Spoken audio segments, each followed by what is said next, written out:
Hey, welcome back to the Ping Pong Flix Show. My name is Chris Wong. What a day. I was just talking about where are those numbers.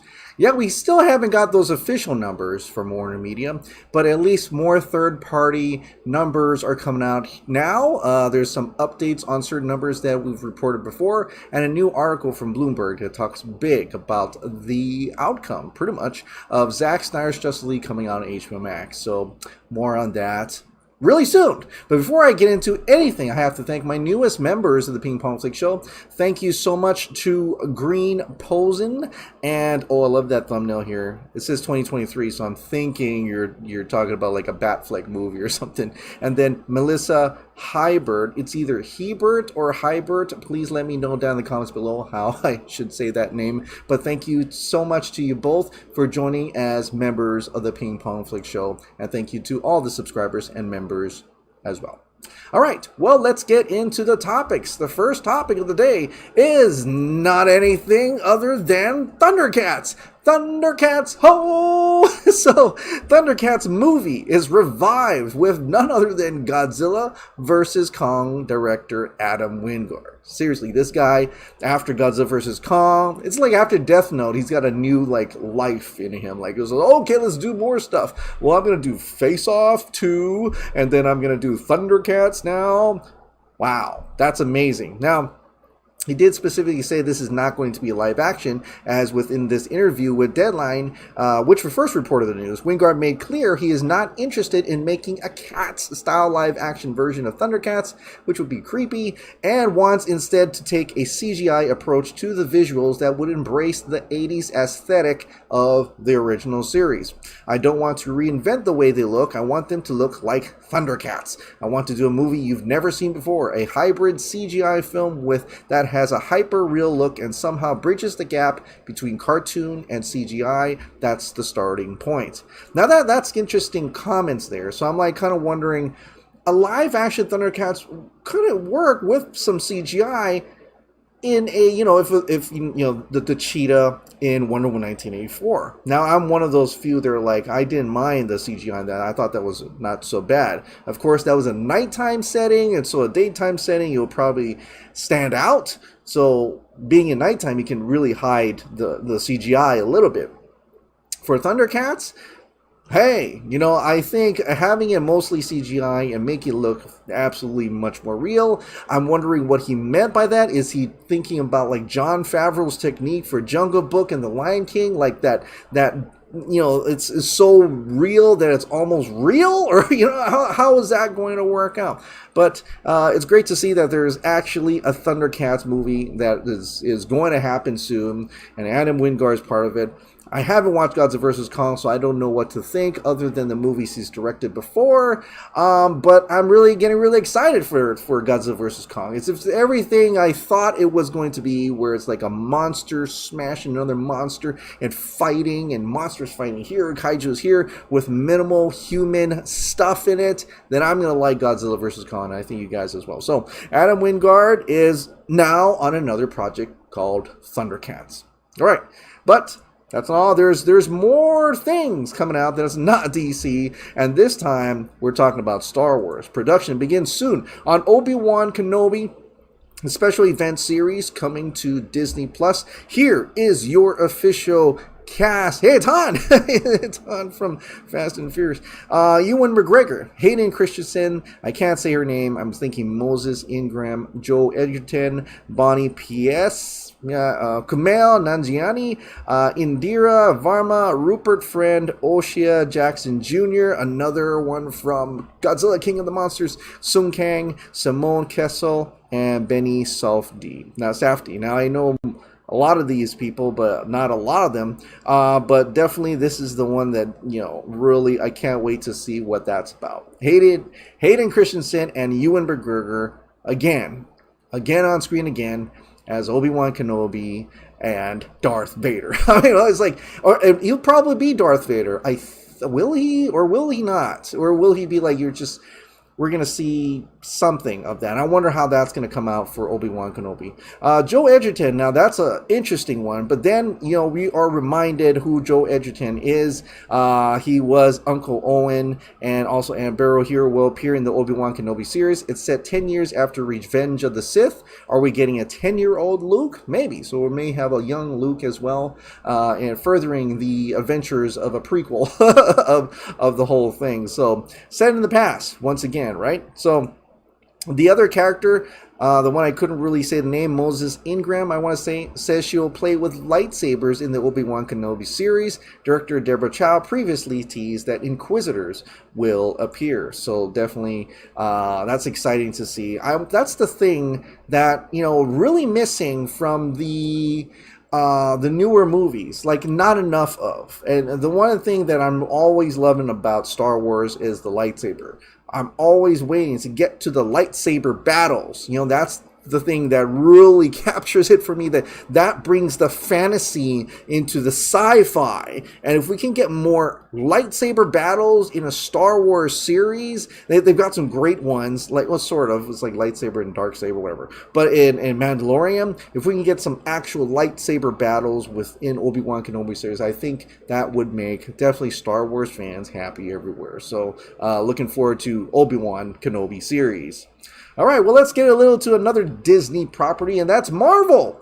Marvel recruited another A-lister to none other than Thor, Love, and Thunder.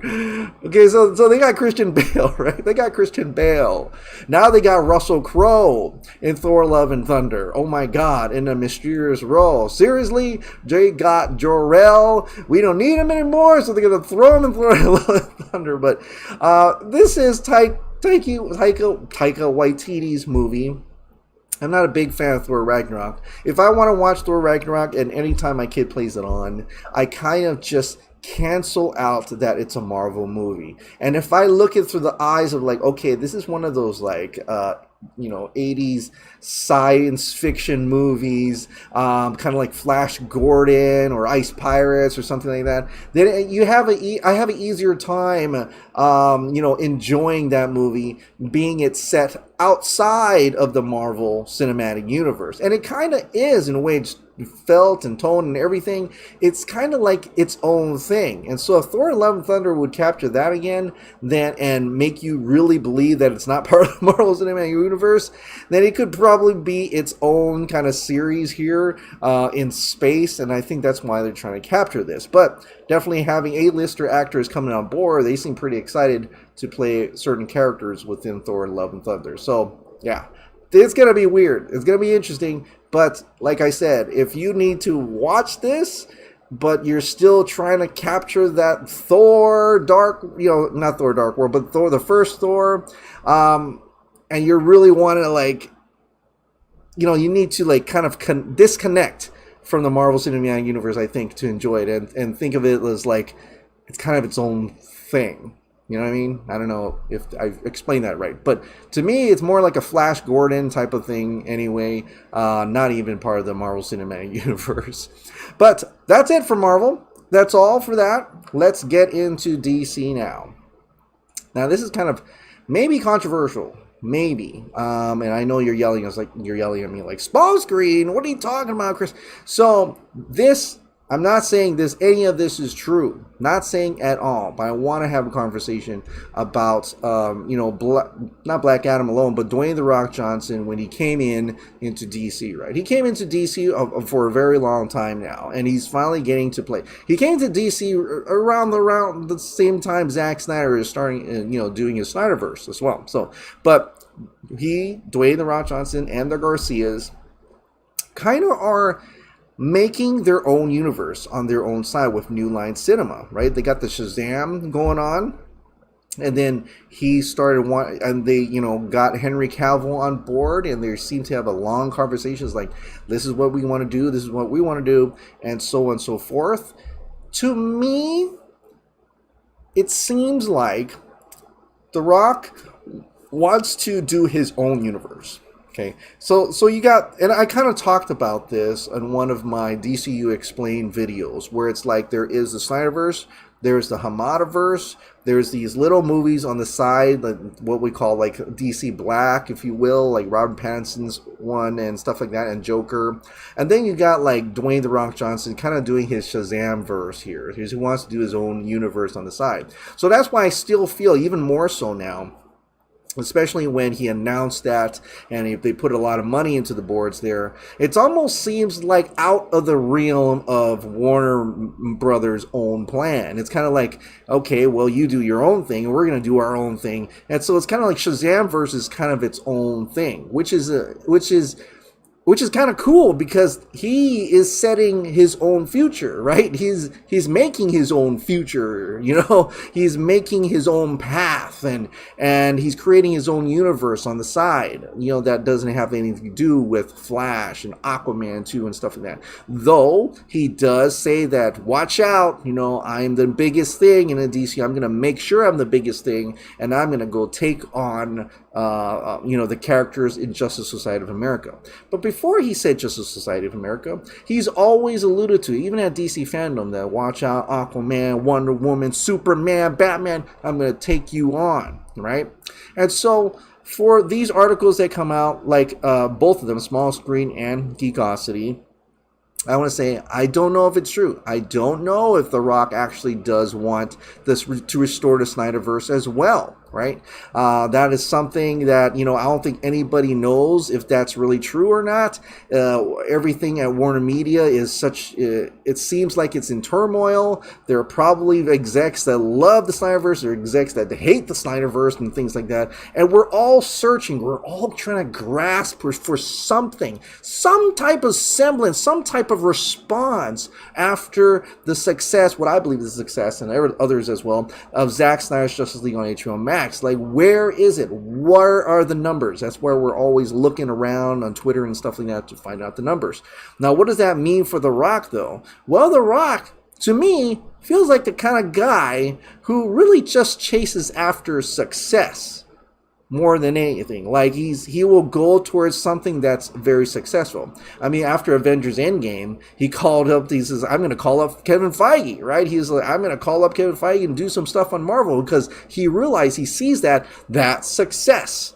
That's successful. So I'm going to go chase after that. He's chasing after notoriety and claim and all this stuff. He wants to be big. He's a movie star. He's an action star. He wants to be a big blockbuster guy. So, and he is. To be fair, he is. But he has to choose the projects that he wants to choose. And so let's say this. Zack Snyder's Justice League is a real major hit. He sees that. He sees Restore the Snyderverse trending 1.5 million tweets. But more than Avengers Endgame's tweeted out. What's he looking at? Like, he's looking at how we're looking at it. That's a huge success. We should chase after that. And so even though Warner Bros. Is not saying anything, and they probably don't want to chase after that because of their own ego, he doesn't have an ego. I mean, his ego is about himself. So he's wanting to go chase after the next big thing. And if he's looking online, he's looking at the responses, and he's seeing that, what the fuck? Restore the Snyderverse is that next big thing. Well, I want to be a part of that. How do I get to be a part of that? Just like he's calling Kevin Feige, how do I be a part of that? I want to be a part of that. And his boy Henry Cavill, World Danny Garcia's boy, Henry Cavill, he's always wanted to fight Superman. He wants to fight the biggest thing. He wants to get that boxing match, that big boxing match, and take down the champion, right? So he wants to do that. And right now, Henry Cavill, Superman, is the champion back in Zack Snyder's Justice League, and that's where he wants to head towards. But why not the entire league? Why not the entire league? Let's take him all on. And I think, aside from whatever sources these guys have, I have no idea. Just thinking about what Dwayne "The Rock" Johnson is thinking, it makes sense for him to actually want the Snyderverse to continue so that he would have a chance to collide with them. Because once he takes out the Justice Society of America, and to be frank, I'm pretty sure he's going to take out the Justice Society of America, his next target is going to be the Justice League. And who has the best Justice League movie right now? That's right, Zack Snyder. Zack Snyder's got the best Justice League movie right now. So in terms of him chasing after the next big thing he would probably chase is restore the Snyderverse. And so that's where I'm seeing with this. Whether he's fighting with Warner Media, I don't know, but I would probably think that he would probably be calling up to see how he can get involved in the Snyderverse just as much as how he wanted to get involved with Marvel after Avengers Endgame. So that's how I'm seeing it in any case. But we'll see. You know, it's not over. We still don't have official word or any trade reports on anything of what's happening over there. So all we can do is speculate. And speculate we will. Because he wants Henry Cavill back.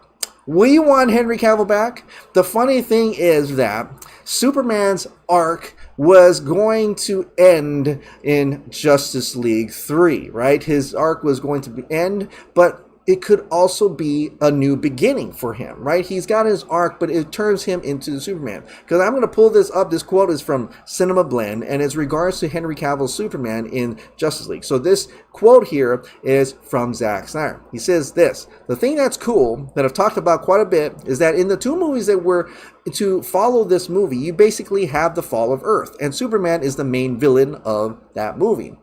After that movie, after the timeline is rung back and after Batman's sacrifice, Superman becomes the de facto head of the Justice League. And then he becomes the main hero of the final film. So you literally, in 2 films, he has to go from really like the destroyer of worlds to the savior of everyone. We're like, let's just really stretch Superman as far as we can. Because we think, well, frankly, we have such a great Superman. Henry can do it, so why not? That's the kind of mentality we want to have. And I think Henry would appreciate that. Him being the one who first, out of all the stars other than Ray Porter and Ray Fisher and so forth, congratulated Zack. Because, to be honest, he's looking at this as like, oh my God, this is my only shot to come back as Superman right now. And that's through Zack Snyder's Justice League, either that or Black Adam, right? Or Dwayne "The Rock" Johnson. So there's only 2 universes that really truly want him. That is the Shazamverse and Zack Snyder's Justice League. Fuck Monsterverse, they seem to not want him at all, for crying out loud. He created this, he is the birth of this whole new DCEU, if you will. And so it's kind of sad that they don't want him in it. But like I said, The Rock sees an opportunity here, and he's going to chase after it. He's going to utilize Zack Snyder's Justice League to do so, and Danny Garcia's are probably going to use Zack Snyder's Justice League to do so as well, to show that, hey, Henry Cavill's still got a lot left in him, and we can't wait to see what happens after this. So that's great to hear. Zack is pretty much just putting out this like, look, Henry can do it, so why not? Exactly. Why not? Why not indeed? So, but we're still looking at numbers. That's our main deal, because what we want to see is how the business thinks about Zack Snyder's Justice League. So Luis Fernando has an update here. A third-party researcher, Samba TV, released an update regarding Zack Snyder's Justice League first full week between March 18th and March 24th. In 7 days, 2.2 million households on HBO Max in the U.S. watched the Snyder Cut, while 954,000 households watched it in the U.K. through Sky Cinema. And now there's a little bit instance here that you may be a little bit so. As always, Samba TV only measures selected opted-in smart TVs with its automatic content recognition technology, what means they only reach a limited amount of devices and households. Actual total viewership may be even higher, as Nielsen and Warner Media data for Wonder Woman 1884 implied. For instance, the Snyder Cut 7-day U.S. performance, although solid, is below Wonder Woman 1984's, which had 3 million households tuned in its full week debut. Wonder Woman 1984 also performed better after opening weekend, 800,000 households in the remaining days compared to 400,000 from Zack Snyder's Justice League, so about half. In the UK, according to Samba, Zack Snyder's Justice League performed better than Wonder Woman 1984, but with a catch. The Snyder Cut was available as VOD and no additional cost in the UK, while Wonder Woman 1984 and PVOD was a £16.48 48-hour rental release. So there's depends, right? There's a lot of depends in here. And also, according to Samba's TV report, from the 2.2 million households who started watching Zack Snyder's Justice League on HBO Max, only 36, around 792K households actually finished it. In the UK, the rate was better, from 954K households, 48%, around 458,000, okay? And also unveiled the level of engagement around Zack Snyder's Justice League over the last 7 days. 954,000 UK households spent an average of 250 minutes per week per household watching the Snyder Cut, while in the US, 2.2 million households spent an average of 171 minutes per week each. Okay, so now these are great numbers, and I'm seeing you like, oh, what? It didn't beat Wonder Woman 1984. There is a couple notes here that you should really think about right here. So Wonder Woman 1984, when that came out as a 2.5 hour movie, also PG-13. So parents would be like, well, this is okay to watch with my kids, right? So it's PG-13, let's watch that. Also, it came out on Christmas morning. Now, within the States, that is Christmas morning or Christmas in the afternoon. But if you were talking about West Coast, which is the most, California, that is 9 a.m. Pacific Standard Time. 9 a.m. on a Christmas morning. I'm pretty sure everybody's at home and throughout that whole weekend, right? So it's more easily accessible. Also, Warner Brothers also promoted it, actively promoted Wonder Woman 1984. On the flip side, Zack Snyder's Justice League is a 4-hour R-rated cut, right? So maybe not many parents was like, I can't let my kids watch that. Although it's a pretty hard PG-13 if you really take out some of the, the swear words, which are only like 3 times and stuff, and some of the blood there. But nonetheless, it came out on Thursday, 12 a.m., which actually was more like a Friday. Friday at 12 a.m. Yeah, it's a weekday. 12 a.m. 12 a.m. Pacific Standard Time. People are fucking sleeping at that time. So, of course, they're either waited to watch or they fell asleep watching for the first hour or two because humanly impossible to stay up. It's hard to stay up 24 hours for a lot of people. So, that's kind of hard. So, they put in pause, wait till the next day, and watch it. So there's that. Also, it's longer. A lot of people may not have the time to watch 2.5 hours. Maybe they watch 2.5 hours, they paused it, and then they come back the next day another 2 hours. But they enjoyed it. They definitely enjoyed it, and for that reason. And also availability of all these things, right? So there's always a catch to comparing streaming numbers. You can't really compare apples to apples when you're really comparing it to apples and oranges at this point. So we have to look at the bigger picture. But without Warner Brothers promotion, without Warner Brothers actively promoting and giving it to 4 hours an R-rated cut, that's pretty good that it almost beat Wonder Woman 1984. So that is exceptional. I think you have to you have to think in that terms, and then you can see why that would definitely be successful, right? So that was a little bit about that. That's an update for Samba TV. But I really want to talk about is this Bloomberg article. Bloomberg article says AT&T's HBO Max had the biggest increase in video streaming last week as viewers flocked to its recut version of the superhero epic Justice League. This is the one that's getting a lot of attention today because it's something that a third-party number that really shows how successful, in some way, in some cases, of Zack Snyder's Justice League. Now I'm going to really get into the article here, so be prepared. Okay, Justice League leads HBO Max to top gain in streaming sessions. What does that mean? AT&T's HBO Max had the biggest increase in video streaming last week as viewers flocked to its recut version of the superhero epic Justice League. The Warner Media streaming platform recorded an 8.9% jump in users launching its mobile app, according to Bloomberg's analysis of Apptopia data. Sports streaming service DAZN had the biggest decline in streaming among top U.S. providers. Director Zack Snyder crafted a reimagined 4-hour version of Justice League, whose original 2017 cut, completed by a different director, disappointed some fans. The Snyder Cut premiered March 18th on HBO Max. For the week ended March 28th, downloads of the HBO Max app rose 64%. 64% for the top increase. DAZN app downloads show the biggest declines. Okay, so looking at this chart here, what you have to focus on is right here. 8.9% change, 1.48 million downloads, 119.1 million app sessions, which they are saying that because it happened during that time, it is definitely connected to Zack Snyder's Justice League launching out, right? As opposed to all these other ones, it kind of beats AT&T TV, Showtime, Roku, Disney, Netflix, and so on and so forth. Apptopia defines a session as a launch of the mobile app. Okay, so it's a download.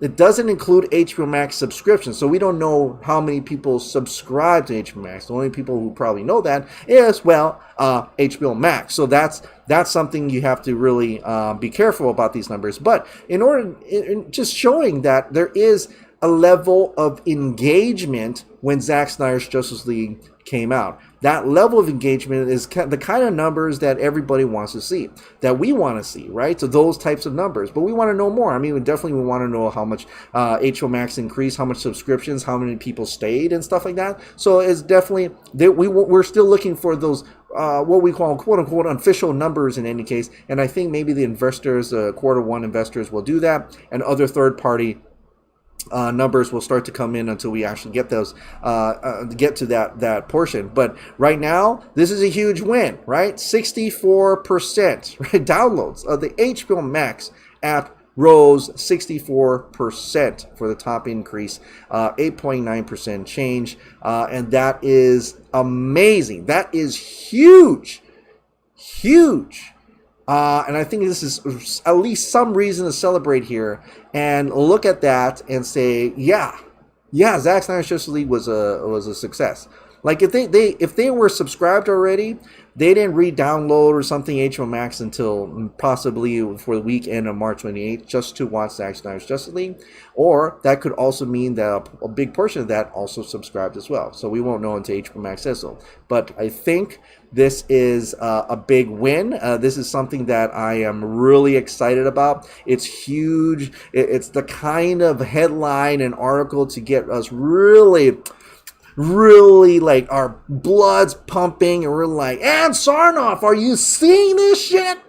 We won. Like, look at this. And Jason Kyler is like, we won. I can't believe it. We won. But anyway, I'm hoping that that's what they're thinking, or Ed Sarnoff's like, I better start writing that article, getting that interview so that I can take back my words somehow without saying that I'm stupid. No, but this is amazing. This is big, and I think these are the kind of things that we should be seeing from here on out. And I think we should definitely be celebrating about this. But we want more. We want more numbers, especially coming from Warner Media's own mouths, okay? When it comes from their own mouths, then we know that they're not trying to bury this, and they're not trying to say anything about it. They cannot. I mean, they can't avoid this kind of stuff. This thing is out there for AT&T to look at this point. AT&T has the numbers. AT&T is their boss. AT&T has shareholders as well, and they're looking at it. Some certain banks in here or there, they're going to look at that as holy shit. Now, I want to call you about that article about Ann Sarnoff. She said something about she's not going to do the Snyderverse, and then Jason's picking up the phone, and he's like, no, oh, no, I'm sorry. Yeah, I don't think she meant what she said. Look, she only had like a semester in that Harvard business, class, and she doesn't know what she's talking about. Don't worry. Yeah, I got this under control. No, don't worry. I got this under control. Yeah, we're definitely still looking for new other CEOs to handle Warner Bros. No, yeah, definitely. Yeah. No, The Rock called me up to and says, "What the fuck is this? Restore the Snyderverse. Let's do it." And I'm like, all right, maybe. But look. Let's wait a little longer for the investors meeting. Yeah. We got to make her look good, because if we fire her, people are going to be like, oh shit, Warner Bros. Doesn't know what they're doing. They're firing execs left and right. So I don't know. Maybe we'll promote her for in other areas. Maybe the children's areas. Yeah, maybe we'll put her head of cartoons or something. Looney Tunes. Yeah, no worries. AT&T, it's okay. John, it's all right. John, Stanky, Mister, love you, man. Don't worry, I got this under control. Thanks. Bye. And so I don't know if that's happening, but I'm really looking forward to certain cases to happen, and really looking to see what Wormy is going to say about this. And I think we should be very excited indeed. So, and I want to just share this, what Kevin Smith did, because it's really crucial. And he shares the exact same thoughts here. So speaking on his Fat Man Beyond podcast, filmmaker and DC fan, Kevin Smith reacted to the news saying, I'm all for it, man, especially if it's like on HBO Max, like fucking do it all. Do the long cut of Suicide Squad. Let David Ayer go back in and throw Zack a bunch of money every other year to make a goddamn thing, man. Smith also offered a word of advice to fans that are eager to restore the Snyderverse. Then there's a clear way to do that. Let them know you're only subscribed to HBO Max because of Snyder's film. Okay, so and that's one of the those numbers kind of show at that moment. Hopefully, there's no drop off. The drop off is important. It's important to keep on, for that churn. This is the only way to do it. Don't drop your HBO Max subscription, Smith added. Make sure nobody drops their HBO Max subscription so the HBO understands that you were there for that, and maybe you'll get more. That's how you got in the first place, the expectation that you would show up, then you showed up, so now it's possible to extend the life of this. Right now, based on this interview, the Ann Sarnoff interview, it sounds like they're shutting the door. But again, not giving up hope is what gave the Snyder Cut life at all. If I'm these people, I'm still dug in. I'm still like, yeah, restore the Snyderverse because it worked once. Exactly. It worked once. We can do it again. This time we have the ammo. We have the ammo, because before it was like the Justice League sucked. The 2017 sucked, so nobody's like, why would we want a longer cut of that piece of shit? But now we have ammo. We've got the 4-hour cut now. Everybody's watching it. Everybody's loving it. Everybody's loving that, and they're like, we want more, so they're adding to the voice now. It's easier. It should be easier now. We've got the numbers. We need the numbers. We've got third-party numbers now. We're subscribed. We're watching it. We're streaming it over and over, and we're telling people about it. Other people are telling people about it. Mainstream knows about it. They're talking about, let's get the Snyder Cut of this, the Snyder Cut of that, because it's so much embedded in pop culture now. This should be a walk in the park right now, right, for us. We got it to 1.5 million trending, right? So it's going to be, it's not so much as a uphill battle as getting the Snyder Cut out. Now we got things to back up the support to shout out to AT&T, their bosses, saying they're making a fucking mistake by not putting any more into this Snyderverse. They're leaving money on the table. And if I'm thinking AT&T is every loving, money-loving, money-hungry corporate company that they are, they're definitely going to look into this. So keep the faith. Faith, Alfred, faith. All right. And you know what? I want to show you this, the possibility. Just fan art is crazy and stuff, and they make some incredible stuff. I have no idea who made this, but it's being shared by Zachary Jordan Basie here. What do you think of this being Justice League 2? And I love it. I love it. It looks amazing. It's a fan art poster, sure, but it's right there. Evil Superman. You got the ragtag team right there that probably all died on this, except for Flash. Or there was even like a theory that wasn't Superman that came on. That was still Martian Manhunter because of the red eyes. But Superman had red eyes too. And Darkseid in the background. Nightmare Future. HBO Max. Yes, indeed. 150,000% yes, I would love to see this. This should make you demand more and more to restore the Snyderverse. Watch Zack Snyder's Justice League. Keep HBO Max, and let's get that fucking Snyderverse going. All right, let's do it. Okay, I'm all fired up for some reason. But anyway, let's get into, and I think I forgot to throw that on this whole fucking time. Damn it. But anyway, let's get into members' comments and questions now.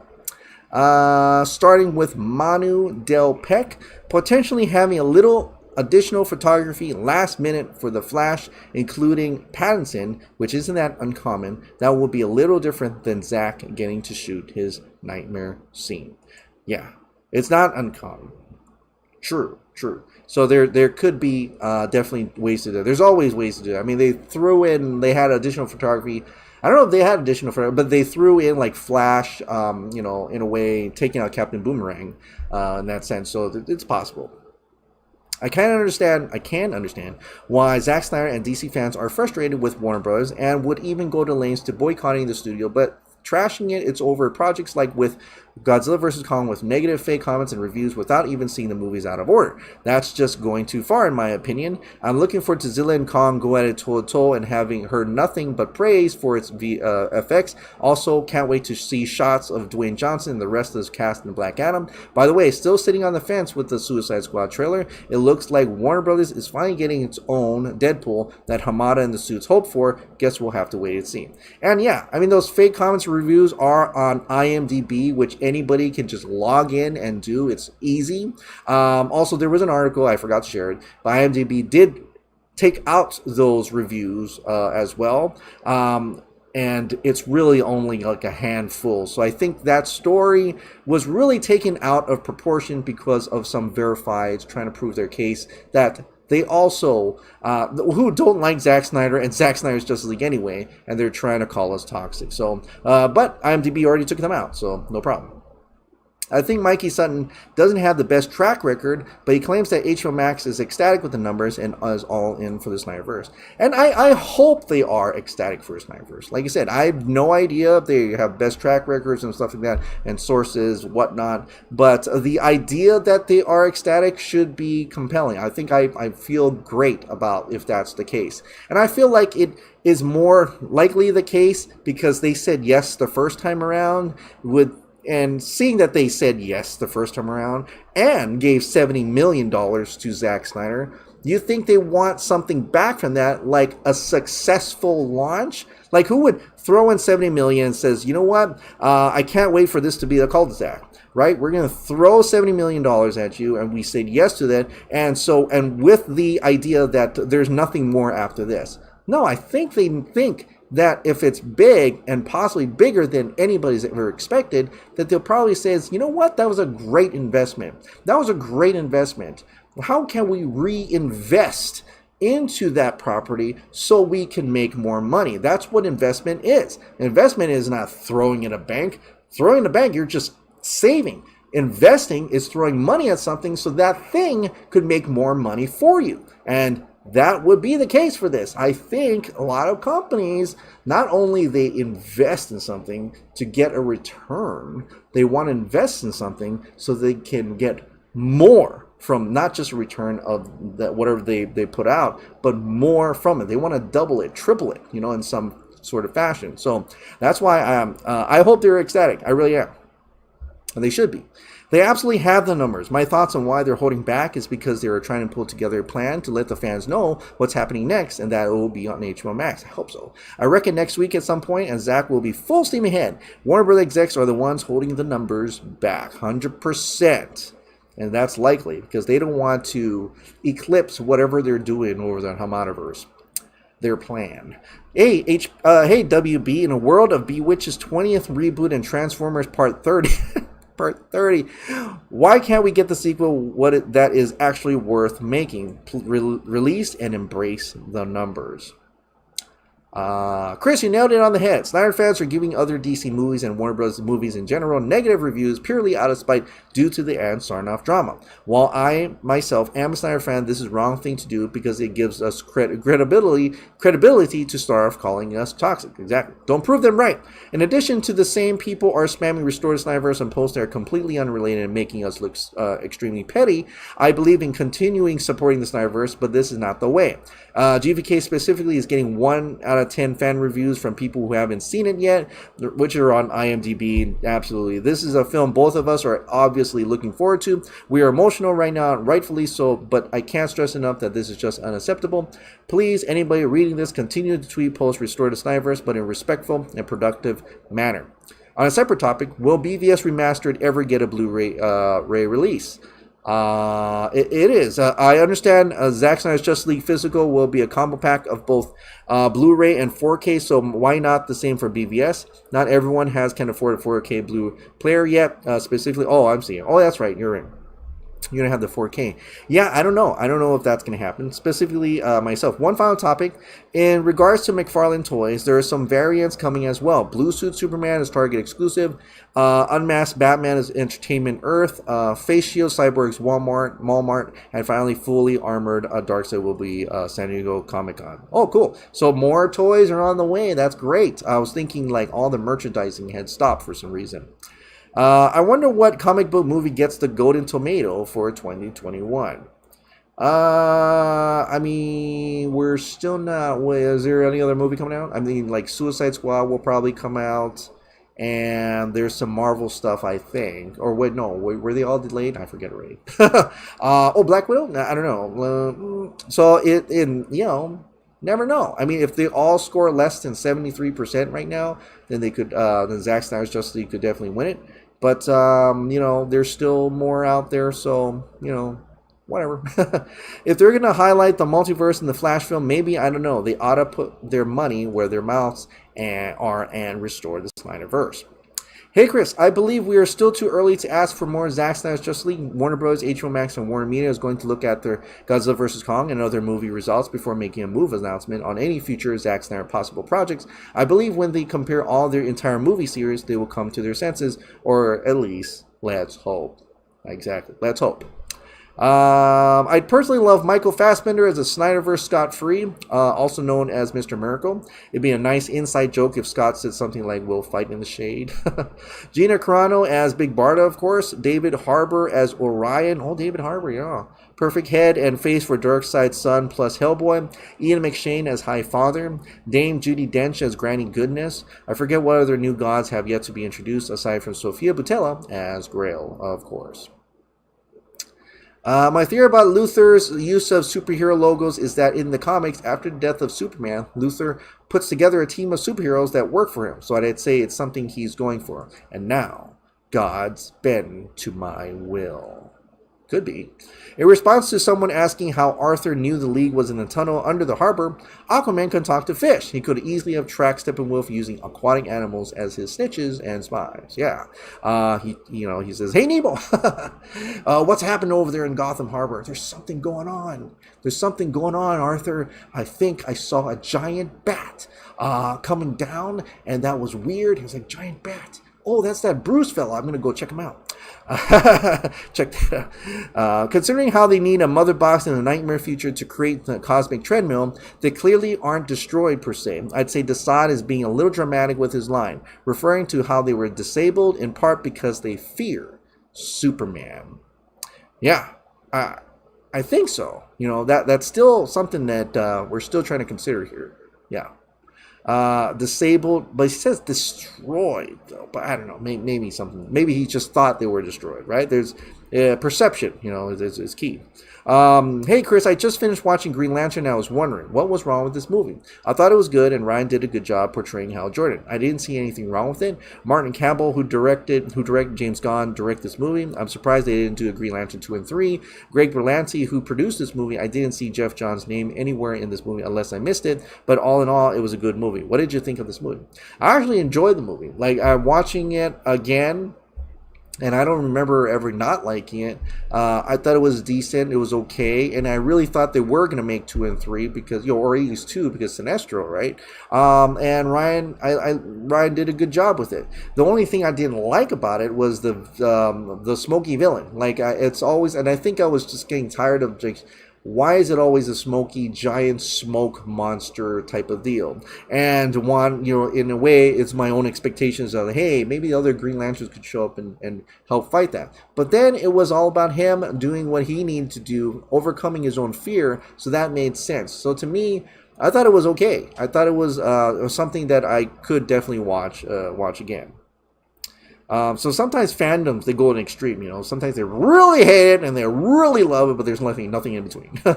Yeah, Zack Snyder's Justice League definitely has the organic reach. Even friends of mine in Singapore and India that are part of the general audience are asking about it and wondering where to watch it. We're definitely not a minority anymore. Restorative Snyderverse is 100% worldwide. Hopefully we don't have numbers as before HBO makes an announcement. They are checking with the cast for availability and scheduling so they can announce Justice League 2. I hope you're right. I hope things are just working in the background. We're just not knowing about it. The way I see it is that, and this goes for directors deciding on who they want to work for. If HBO Max decides to restore the Snyderverse, then Warner Bros. Home Entertainment will be forever labeled as a studio that won't give their directors free reign to tell their stories, even if they claim to. Exactly. I mean, that's the whole key. Why even say that they won't restore or even do the director's cut? For them to say that they won't do director's cut of air cut already signals to everybody else that you're not really in for a director's vision. You're not, because we know, and you even acknowledge that is not the director's vision by saying that they're not going to do the director's airs version of Suicide Squad. So it's kind of like, what? So that was a terrible interview on Ann Sarnoff's part. And she really, the words she said, I feel bad for James Gunn, because in a way she just almost transferred like the toxic fandoms to go over to him and say restore the Snyderverse under him and air is cut. It doesn't let him have his thing, right? No matter what you think about the Suicide Squad, he's still a director, and he's still trying to put out his own vision. So if we're going to support Zack Snyder in doing that, we have to support the other directors as well. So, but yeah, for her to say that is not right. So after the Suicide Squad, hopefully something happens, and they will, release Ayer's cut. I'm cool with funny movies and all, but this is really looking to be another Guardians. Honestly, I was hoping for something a little different. Starro looks cool, though. Yeah, Starro looks cool, though. There was a TV spot today that worked better in terms of setting it up. There wasn't overlong jokes in that trailer. It was just like bam, bam, bam, and I was like, oh, that's snappy. I like it. I like that. I watched the Justice's Gray Edition today and was checking to see if any of the mistakes were fixed, and only one was. Oh, what is that? What was the mistake? It was when we see the Wayne business card at the start of the film. In the color version, that shot fades out, and in the gray edition, it doesn't. I always thought that was an odd choice. I'm glad it was fixed in the gray edition, hopefully in the color Blu-ray too. And that could have been a fade, I remember seeing that in the press screener version, but I don't remember seeing that in the actual version that was HBO Max. I also thought, okay, wait. But the 1 second bit of dialogue where Diana speaks on the rooftop and her mouth does move, that's still there. And Diana's changing sword is still there in the final battle, despite it being harder to notice in black and white. But if you look carefully, you can see its design change back and forth. Overall, one chain is better than no chains, I suppose. And I'm still crossing fingers, hoping that Zack has noticed these errors too and is fixing them for the Blu-ray. Also, Justice's Gray Edition did invoke a different feeling when watching, and it reminded me of Zack's old Vero Pulse. And I think that was key, And it's like the colored version is a film, and the gray edition is an experience. I like the gray edition as well. Is it true that Zack Snyder's Justice League made less numbers than Wonder Woman 1984? I went through that, and that is like only on the smart TV. So that is there. Don't worry about the headlines. The headlines that they have clickbaity headlines, and that's okay because they want you to read the article. But read the article. Like, see the headline, read the article. It does specifically say that is for smart TVs and things like that, and also the notes that I gave you earlier in this video about how one movie is not like the other. The release of one is not like the other. The promotions for one is not like the other. So there you go. All about that. All right. That is it. I want to thank you all for watching. Thank you so much for watching. Like I said, if you absolutely love this daily dose of entertainment news and content, please click the like button, hit the subscribe button, ring that notification bell, keep this hot dog light on, get some t-shirts down below, and I'll see you next time. Bye.